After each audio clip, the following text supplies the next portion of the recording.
ఆదివాసీలు తమ తాతలు తరాల నుంచి వస్తున్న ఆచార సంప్రదాయాలను కాపాడుకుంటారు. ఏటా ఆషాఢ మాసంలో వచ్చే అకాడి పండుగను ఆనందోత్సాహాలతో జరుపుకుంటున్నారు. ప్రకృతిని ప్రేమించడం గిరిజనుల సంస్కృతిలో భాగం. సంప్రదాయబద్ధంగా పూజలు చేస్తూ వనదేవతలకు మొక్కులు చెల్లించుకుంటున్నారు. గ్రామస్తులంతా తమ ఊరి పొలిమేర్లలో పండుగ జరుపుకుంటున్నారు. అకాడపెన్ దేవతతో పాటు వనదేవత, రాజుల దేవత, గుస్సాడి, ఏత్మాసూర్ దేవతలకు పూజలు చేస్తారు. గ్రామ పూజారి ఆధ్వర్యంలోని అన్ని రకాల కార్యక్రమాలు జరుగుతాయి. గ్రామ పటేల్తో పాటు అందరూ కలిసి పూజలు చేసి మొక్కులు చెల్లిస్తారు.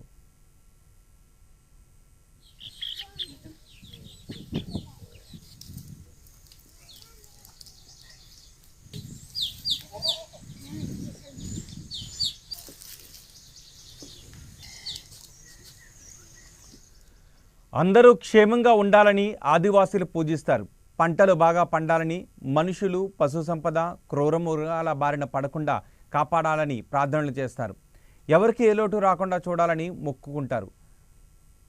అడవులతో ఆదివాసీల అనుబంధం విడదీయలేనిది.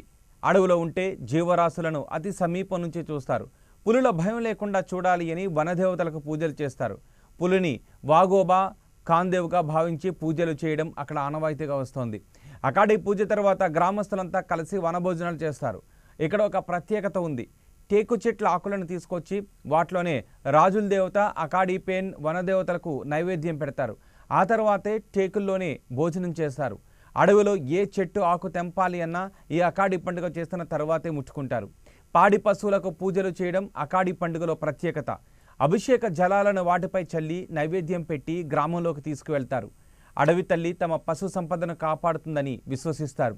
తమ సంప్రదాయ వస్తు సామాగ్రిని పూజిస్తారు. వాటిలో బూరకు ప్రత్యేక స్థానం ఉంది. అడవుల్లో తమ పాడి పశువులు తప్పిపోతే బూర ఊదితే ఆ శబ్దానికి తిరిగి వచ్చేస్తాయని ఆదివాసీల నమ్మకం. ఎవరికి వారు వీలును బట్టి దీపావళి వరకు అకాడి పండుగను చేసుకుంటూ ఉంటారు.